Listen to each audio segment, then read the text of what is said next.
girl, or should I say she once had me. She showed me her room, isn't it good, Norwegian wood.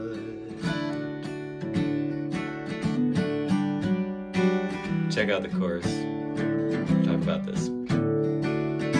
She asked me to stay and she told me to sit anywhere.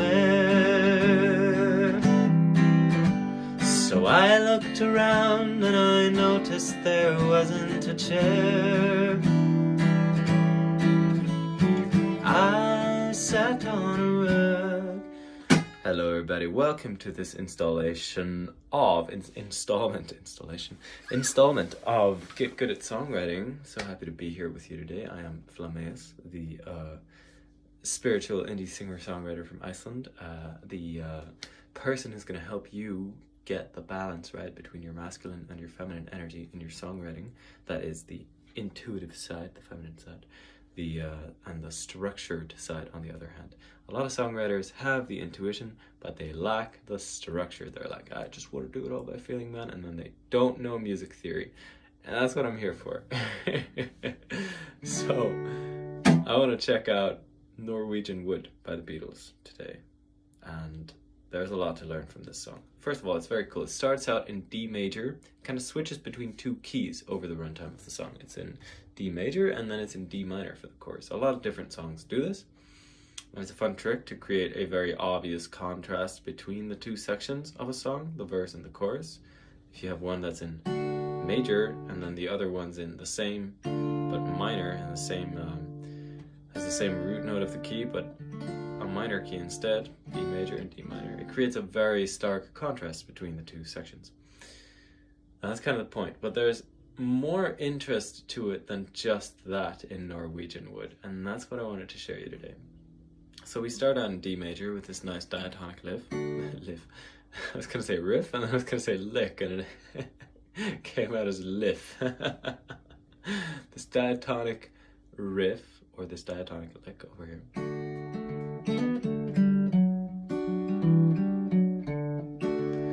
And now, so we've been on a D major chord, a one chord in the key of D major this whole time.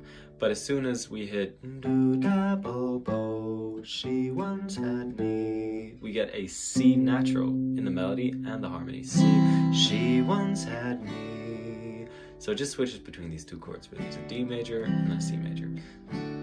She once had me. If this were diatonic in D major, it would have a C sharp, and you could harmonize it as like an A with a C sharp in the bass or something. Or should I say, she once had me. That would be the diatonic version. Or should I say, she once had me. But instead we get, or should I say, she once had me, which is way cooler in my opinion. And that firmly plants us in D mixolydian as opposed to D major, or you could say it's a C major chord borrowed from D mixolydian. This is what's called modal interchange. Or you might just call it modal music, because really this whole section fits within D mixolydian. It's not like we're in D major here and then we go to D mixolydian and then back to D major. Not the way I think about it, at least. It feels like we're in D mixolydian the entire time. Because of the C natural again and the C sharp. D major has a C sharp, D mixolydian has a C natural. She once had me. And the reason that's interesting, we're getting to it, patience, is that when we switch to D minor, okay, she asked me to stay and she told me to sit anywhere. So I looked around and I noticed there wasn't a chair. And we also get some modal interchange in the key of D minor. This is not a pure D minor. That would be, asked me to stay and she told me to sit anywhere. But what we get is, sit anywhere, sit anywhere, sit anywhere. Hear the difference? Asked me to stay and she told me to sit anywhere.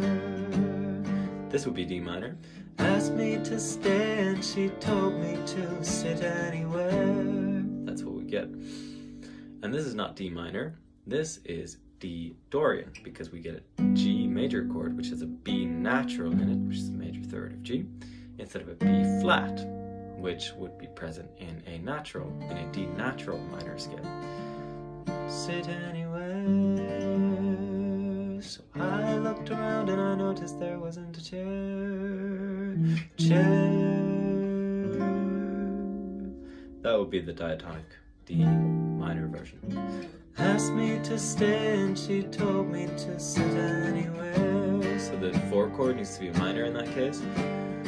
I looked around and the 2 chord needs to be a half diminished and not a minor 7. Noticed there wasn't a chair. Instead of chair, you get.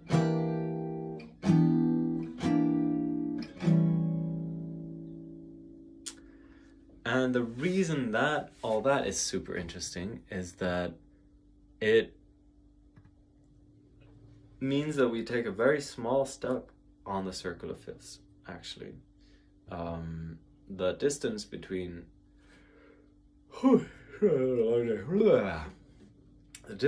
Dorian and Lydian is play parts of the Caribbean. Jesus Christ, YouTube comments, stop this.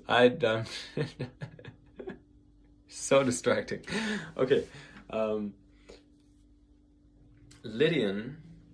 Mixolydian and Dorian are just one step apart on the circle of fifths. D Mixolydian sounds like this, as opposed to D major.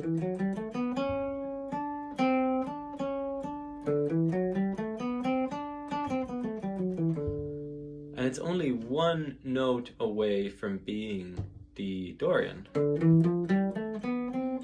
It's the exact same scale except for the third in the key.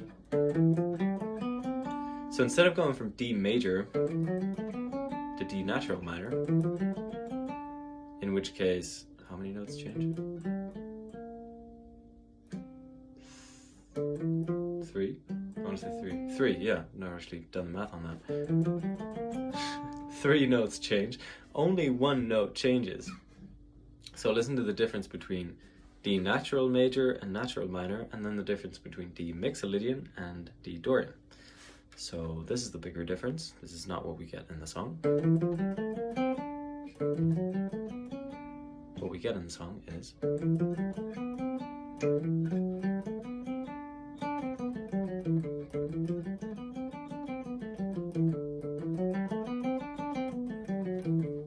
those two scales are a lot closer to being the same scale than a natural major and a natural minor, and that's what I wanted to teach you today.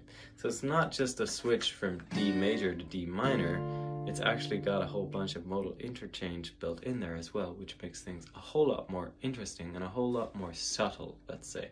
And it's that kind of subtlety that really loads your music up with, it just gives with sophistication, really. It gives the listener the feeling that they're hearing something, even if they don't know music theory. You know, this is subconsciously this is going on. They're going, this is catchy, but underneath the surface, it's sophisticated and it earns the listener's respect more subconsciously.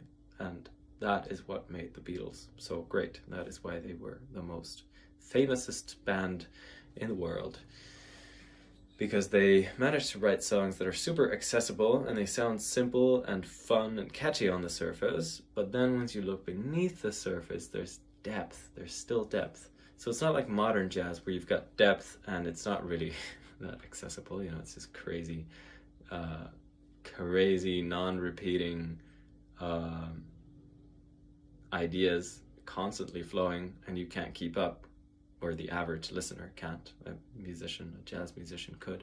But the average listener doesn't really relate with modern jazz because it's just like, it's too much. It's like it's not accessible enough. And then there's modern pop, which is just like, can we stop using the same 4 chords for every song?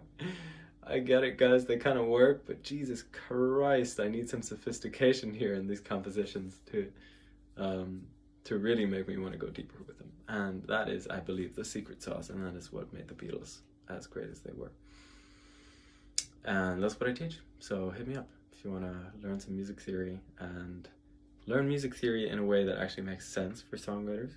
Songwriters need to learn it in a very specific way through leveraging their influences, I believe, and that's what I do. So if you want to explore that with me, and your spirituality and your guitar skills and everything, I'm the whole package. Hit me up if you want to learn some music, write some better songs, and let's get your music out into the world. That's it for me. Mwah. See you next week.